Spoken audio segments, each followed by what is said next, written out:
Hello guys, అందరికీ నమస్తే. ఈ రోజు నేను మా మమ్మీ అయితే మంచిగా చిల్ చేద్దామని బయటకు అయితే వచ్చాం. చాలా డేస్ తర్వాత వచ్చాం. ఈ పార్క్ ఏంటో గెస్ట్ చేయండి గాయ్స్, మంచి ఫేమస్ కూడా.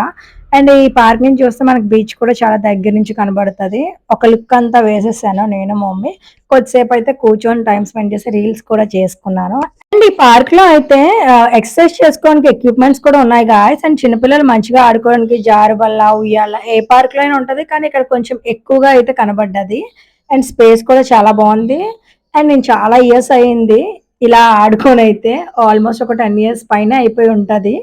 ఇక్కడ వచ్చేసి ఇంకో టైప్ ఆఫ్ జార్బల్ అయితే ఉంది. మా మమ్మీ అంటుంది ఇది చిన్నపిల్లలు ఆడుకున్నది, మీలాంటి పెద్దోళ్ళు ఆడుకున్నది కాదు, చెప్పినా వినరు అంటే చాలా ఇయర్స్ అయింది కదా అని ఇంకైతే మంచిగా అయితే చిల్ చేసి ఇంక మమ్మీ నేనైతే రిటర్న్ అయిపోతున్నాం. వెళ్ళిపోతున్న దారిలో అయితే పెడిగ్రీ మా బ్రోస్కి అయితే తీసుకుంటాను, లేదంటే నేను ఎప్పుడు ఆన్లైన్లో బుక్ చేస్తాను. దగ్గరలో కాబట్టి తీసుకున్నాను, మంచి ఆఫర్ కూడా ఇస్తారు. అండ్ వీడు చూసారా, వీడు కన్నింగ్ తో నన్ను ఎక్స్ప్రెషన్స్ పెట్టి భయపెడుతున్నాడు ఖర్చీయడానికి. సో ఇంకా బీచ్ రోడ్ నుంచి వెళ్తూ వెళ్తూ ఎక్కడైనా పావురాలు వస్తాయి కదా, గింజలు వేస్తే. సో నేను బిస్కెట్లు వేస్తే కాకులన్నీ వచ్చాయి. చాలా డేస్ అయి ఉంటాయి తిని. అండ్ కూర్చొని బయటే కొద్దిసేపు మమ్మీ నేనైతే ఐస్ క్రీమ్స్ తిన్నాం. అండ్ మురి మిక్సర్ కూడా తీసుకున్నాం. ఈ అంకుల్ అయితే చాలా హైజీన్ గా చేశారు గాయస్. కవర్ వేసుకొని చేతికి గ్లౌస్ కవర్ తో మంచిగా అయితే టేస్ట్ కూడా అద్దరిపోయింది. ఫస్ట్ టైం నాకు మురి మిక్చర్ అంత బాగా నచ్చింది గాయస్. ఇలా ఈ రోజు అంతా మా మమ్మీతో అయితే డే స్పెండ్ చేశాను. ఇంత ఈ రోజుకి mini vlog guys. Thanks for watching. Please do subscribe.